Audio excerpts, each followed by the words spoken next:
each one of those corset strings is cut in an exact order, and it does it every time. But what's holding the corset strings together? What's inside the corset as it's coming undone? And that's the soul. For me, it's the soul. Hi, my name is Paul Valdez de Pauli, and I am the funeral ambassador here at Riverside Funeral Home of Santa Fe. I've been so for a couple of months. It's from New Mexico and primarily centers around the relationship between a talented gay man named Paul, aka Marie Antoinette Du Barry, and his grandmother who loved and supported him and who is now deceased.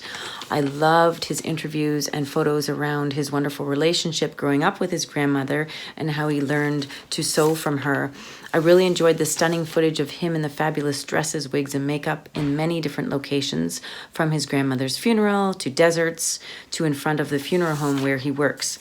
This film is a testament to both beauty and family. Great job. A great little documentary short about a drag queen who is also a funeral director. It started out with that funeral director scene, or just like explaining, different burial methods at the beginning, and then I knew it's like an LGBT short because that's in the category that's the category that it was in. But when it turned out that this person was also a drag queen, I was like, oh, I really didn't expect that coming. So it adds a fun layer to who that person is, but also just like the entire story. It was very entertaining, really heartfelt, and it gave this person a voice.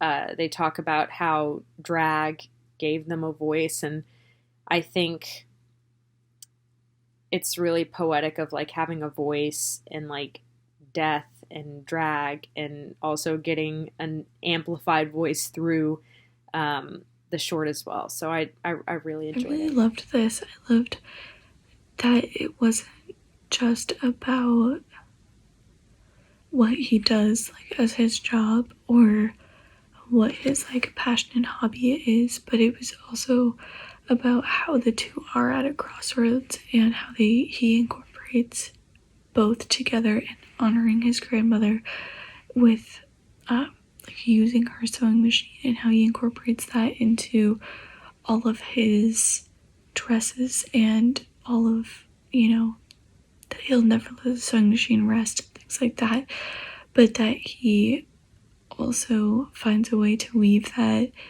into how he works as, works in death every day, and bringing his beautiful outlook on death and how he honors the people that he's lost to everybody else through his job.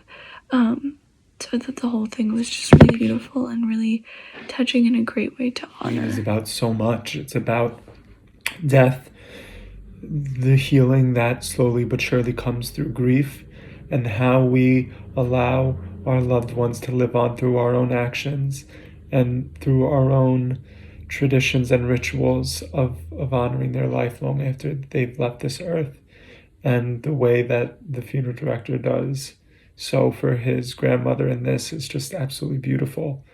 And it allows him to not only be his true and authentic self, but celebrate his grandmother at the same time, and that's just simply incredible. This was definitely a very beautiful profile. Funeral Queen definitely felt like, for a profile that dealt a lot with death, there was so much life to it. I felt that the message was very impactful, very powerful, very sweet. His relationship with his grandmother, and